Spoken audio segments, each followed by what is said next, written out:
মোহামেডানের বিপক্ষে গোল করেছিলেন, সেটাও তার সাবেক ক্লাব ছিল। একই রকম উদযাপন ছিল, সেটা অবশ্য জার্সি খোলা।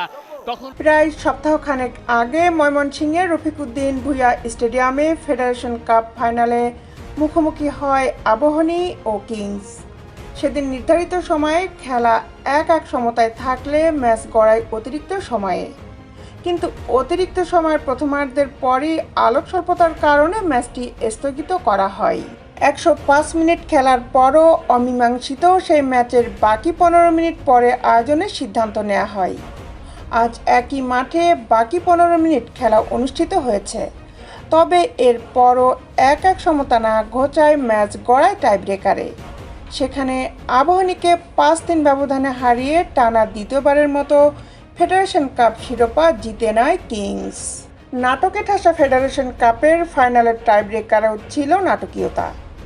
আবাহনীর হয়ে চতুর্থ শটটি নিয়েছিলেন মিরাজুল ইসলাম। তার শেষ শট কিংসের গোলকিপার মেহেদী হাসান শ্রাবণ সেভ করলে সঙ্গে সঙ্গে উল্লাস শুরু হয় কিংস শিবিরে, কারণ আবাহনীর সে মিসের আগে তাদের 1 গোলের লিড ছিল। তবে রেফারি যে আগেই ফাউলের পতাকা তুলেছিলেন তা হয়তো কিংসের অনেকেরই দৃষ্টি এড়িয়ে যায়। রেফারির সিদ্ধান্তে ক্ষোভ জানানোই কিংসের গোলকিপিং কোচ নুরুজ্জামান নয়নকে হলুদ কার্ড দেখানো হয়। পরে মিরাজুল পুনরায় শট নিয়ে জাল খুঁজে পান। কিংসের হয়ে পঞ্চম ও শেষ শট নিতে আসেন ব্রাজিলিয়ান ড্যাসিয়েল। তার নেয়া শট জালে প্রবেশ করলে কিংস পুনরায় উল্লাস করে। টাইব্রেকারে কিংসের জোনাথান ফার্নান্দেজ, শেখ মোরসালিন, ইনসান, তপু বর্মন ও দাসিয়েল জাল খুঁজে পান। অন্যদিকে আবাহনীর পক্ষে রাফায়েল অগুস্তো, সবুজ হোসেন এবং মিরাজুল ইসলাম।